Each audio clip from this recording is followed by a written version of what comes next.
Hey guys, welcome back to the Order Man YouTube channel. I'm glad that you're here. About 3 weeks ago, we did a video with Nathan over at Knife Gun Guy, and you can check out his YouTube channel over there again at Knife Gun Guy. He talks all about survival tips. We did a video, the definitive guide to the bug out bag, also known as a get home bag, and that was part 1. We went through everything that you should have in case there's a natural disaster or emergency so that you're prepared, and we covered what should be on the outside of your bag and what you should be carrying with you. Now this week, we go through everything that you should be carrying on the inside of your bag. So be sure to stay tuned. Listen to what we have to say because I want you to be prepared just in case there's, again, an emergency or a natural disaster. You'll be ready. You'll be taken care of. You can get out of Dodge or you can get back home if you need to. Now, if you haven't listened to part 1, I encourage you to go do that first. But otherwise, stay tuned. Check it out. If you have some suggestions, some things that maybe you wouldn't have in your bag that we do, or some things that maybe we left out that we should have in there, I encourage you to leave your comments below. Let's get started.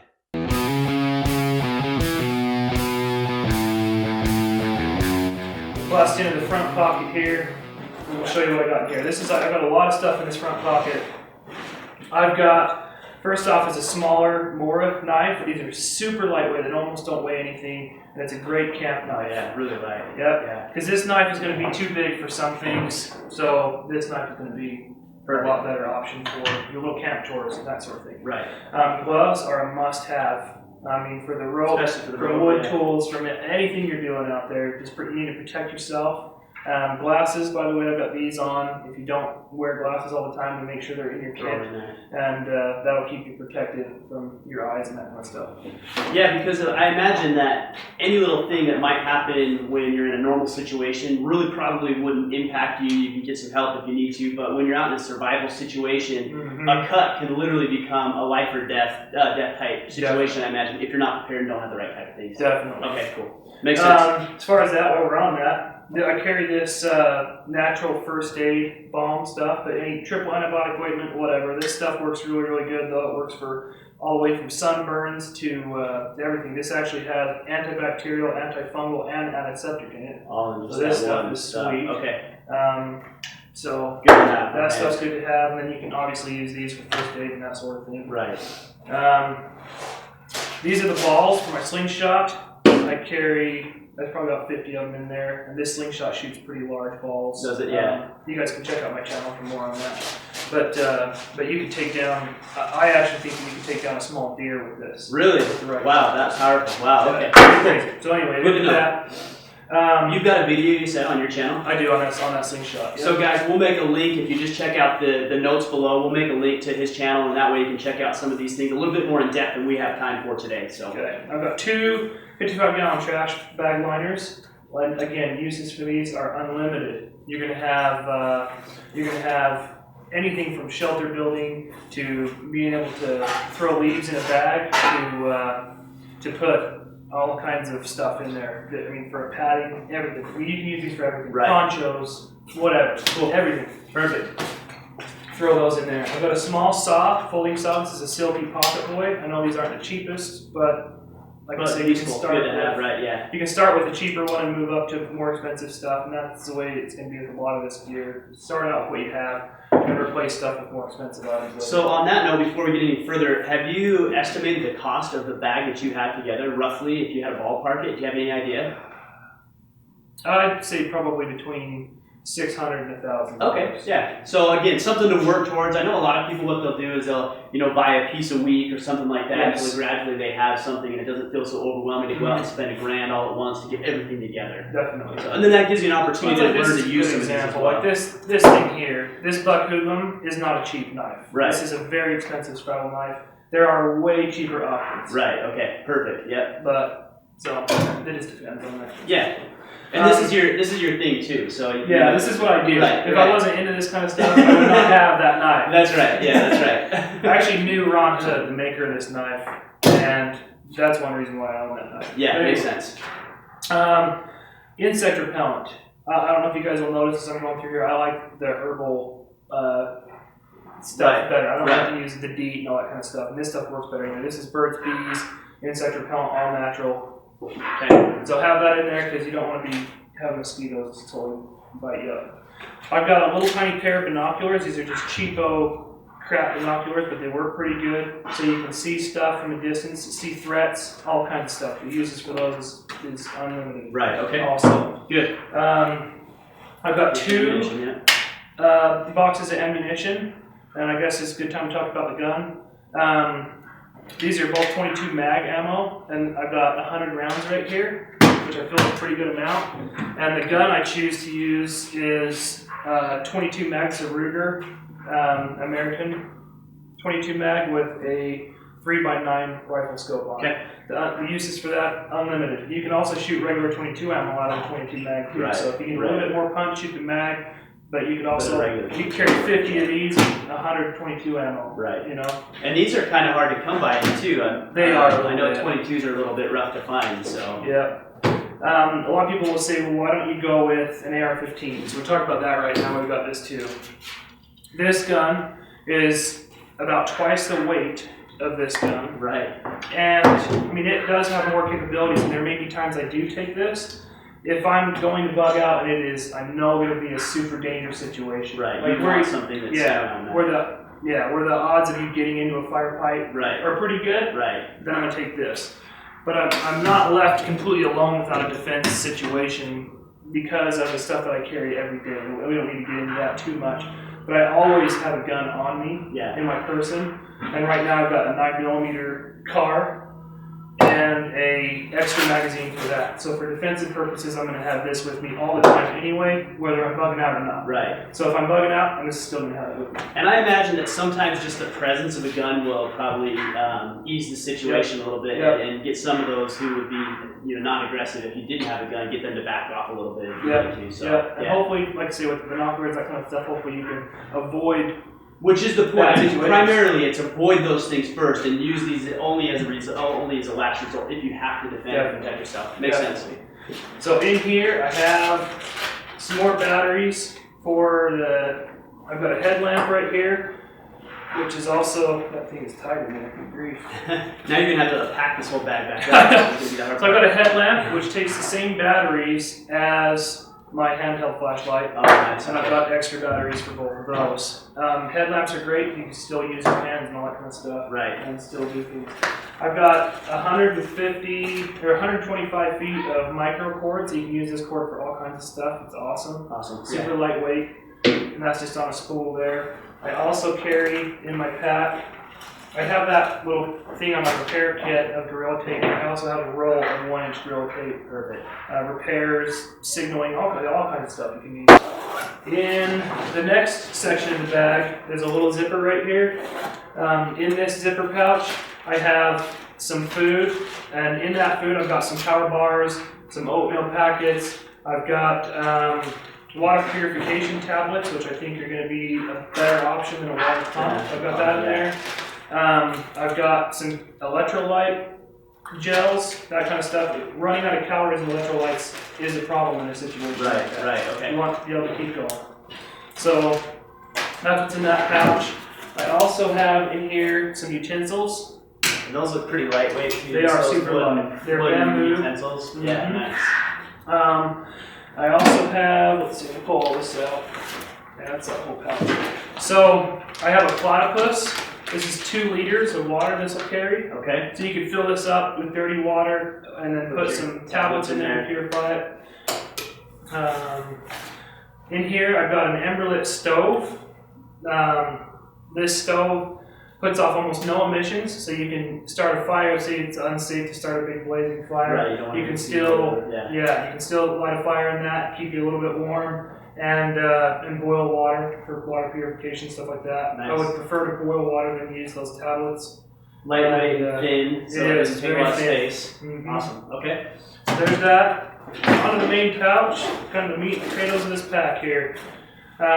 So we've already talked about the platypus kind of going to the water. Right. Yep. So we'll just go right into this. Our main water container. I choose stainless steel. Clean canteens are my favorite because they're super strong. They're kind of expensive, but they're good. But they work, And so you can boil water straight in that. Awesome. I also nest that inside of a GSI cup, and then this is just something I made. Just to keep it all together. Mm-hmm. Yeah. But so that right there is my main water compartment, and boiling water is going to be my #1 source. To boil the water. That's be my favorite way to do it. It's probably the most efficient, and then yeah, so it probably works the best. Got a bag of seeds in there. Dill pickle. Dill pickle. We talked about this. We can't do something other than dill pickle, right? Yeah, you can. But you wouldn't. You're saying you wouldn't, but you can. In a survival situation, you're gonna want dill pickle. That's funny. And then for food, I already have some power bars and stuff in there. You guys saw that. This is just a mountain house dinner. This is a dinner for 2 people. About halfway through your trip, you're trying to go 72 hours. You can live 72 hours with no food, but you're gonna need some right, and stuff like that. So you've got some power bars, electrolytes, that sort of thing. Throwing down one of these things for 2 people is gonna just fill you up with calories. Yeah. You need to keep going. And the benefit is with mountain houses that they're dehydrated, so they're light, so that's good. And then all you really do is you boil your water. You've got your stove. You boil your water, and you pour your water right in there, and you just eat it from the pouch, right? Yep. Cool. So worst case scenario, you can't heat the water. You just pour regular water in there. Right. It'll still work. It'll just taste crappy. Yeah, but it'll work. Yep. It'll serve its function. For sleeping, I like hammocks a lot. They're super lightweight, and it's just a more comfortable night's sleep. You know, right. Yeah. You might want to run and go and stuff like that faster, but a hammock. It only takes about 4 or 5 minutes to set up, and it's just going to improve the quality of your sleep. Right. And super lightweight compared to like a tent, right? Yes. Cool. So hammock. I've got a seal knot tarp that flies over the hammock, and everything I need to fly the tarp is in here. So I don't have to use any of my other rope and cordage or anything like that to do this. This is a self-sustaining system here. I can obviously steal the cordage out of here if I don't need it. Right. But I've got everything I need to fly that tarp over that hammock. Okay. Then for a sleeping system, I do the Adventure Medical Kit's Thermal Bivy. This weighs nothing. This is a breathable one. They make some that aren't breathable, and they'll keep you warm and everything, but they're not quite as comfortable. Okay. This one will kind of do the same warmth thing, but it breathes, and you don't sweat it as much. Yeah. So these are my sleeping system, and in our temperature ranges down here in southern Utah, especially during 3 months of the year, we range from like 60-degree night lows up to 115-degree high in the days. Right. So our sleeping system, as far as like a sleeping bag, that kind of stuff down here, at least 3 months out of the year, or 3 seasons out of the year, are not as important. Right. Yep. So you don't need something as thick and heavy. So now you talked a little bit about the Gore-Tex system, the military system. Yeah, the military sleep system. I have one of those for winter camping, that kind of stuff. And you could get rid of all of that stuff and just strap that to the bottom of that pack. And you wouldn't need a tarp or anything. It has a Gore-Tex bivy on the outside. If it's raining, you just get in there, pull it over your head, button it up, and just sleep in there. And then you get into the weight, so you've got to have the trade-off, right? You've got to have the trade-off of weight versus functionality. Yeah, that thing is going to weigh more. I think that sleep system weighs like, I want to say like 8 or something pounds. It's heavy. Yeah, it gets heavy. They're heavy. Yeah, you carry one, right? Yeah. They're heavy. Yeah. But they are awesome. Yeah, good. So okay, cool. Perfect. That's it. That's it for the inside. All right, guys, so as you can see, we switched spots. We're going to talk about really briefly some, in addition to the necessities, the things that we already talked about, we're going to talk about some of the options. So I'm going to let Nathan take it away on what things you can trade out and put into supplement some of these items we've already talked about. Okay. So a lot of guys may say, you may not want to start a fire, so boiling your water may not be an option. We've got the tablets in there for that. Right. But packing a stove, this is a little backpacking stove, and a gas bottle instead of the Ember lit is definitely an option. Right. My preferred option is obviously the fire and the tablets if I can't do a fire, but this is something also to consider. And then you get it, are they pretty comparable? Or yeah, by the time you add that up in weight, this is more of a weight. Yeah, I can see that. Okay, so you got your stove and your gas. Okay. As far as the Silnai tarp goes, I know a lot of people just can't afford these things, and you're going to have to upgrade your kit as you get time and stuff like that. So start out with what you have or get a cheap option and then upgrade it later. But this tarp's like $140, $150, and so they are kind of pricey. Right. But they could be replaced with one of the two of these. This one's from Walmart. It's a little 5x7 little tarp here. It's got some stakes in there, comes with it. I think these are like $5. Cheap. This really tarp is going to work for you. Yeah. You set up a little triangle pad on the ground, it's going to work for you. So that's an option, a less expensive option for the tarp. Another one would be this base tarp. Same thing. These are about $25 instead. And they actually have an orange side on one side, which is kind of nice for signaling. And then the inside of it has that reflective heat material. Oh, nice, yeah. Kind of like that blanket. So with this, you could potentially get rid of this. Eliminate that too. Right. Okay. So these are a good option, cheaper option. Perfect. Back to the water again a little bit. This may be a faster option. This is a water purifier. This is a steel water pump. I use this for backpacking and that sort of thing. And these pumps are great for convenience. Right. So if you just want to pump a bunch of water into your platypuses and your thing and then get going again, this may be a faster option than boiling. Right.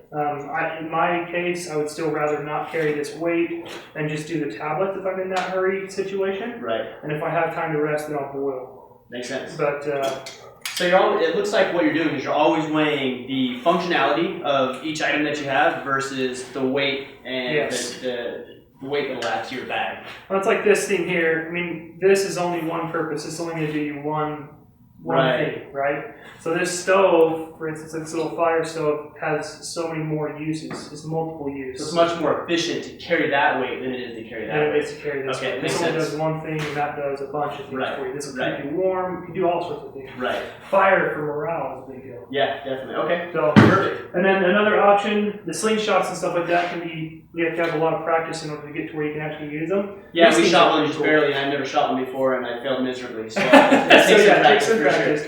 This is a cold steel Magnum blowgun. I wouldn't recommend those little tiny blowguns you get from Walmart. Those probably aren't going to kill anything. Not enough. Yeah, not enough. Or probably accuracy either. But this sucker right here, with the darts it comes with, these have little broadhead darts, which I sharpen mine. I have taken down jackrabbits with this. Have you really? Mm-hmm. So this thing can take down, squirrels, rabbits, all that kind of stuff. And you can go and find and reuse your dart after. Yeah. And with the length and stuff, it doesn't take very long.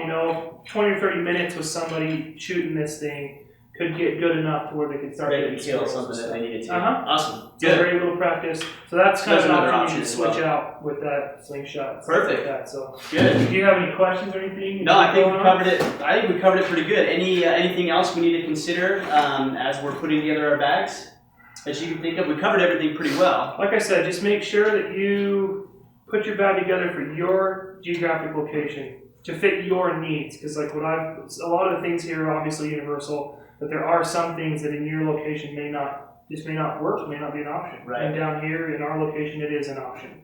And check that out. Make sure that you can realistically carry your pack.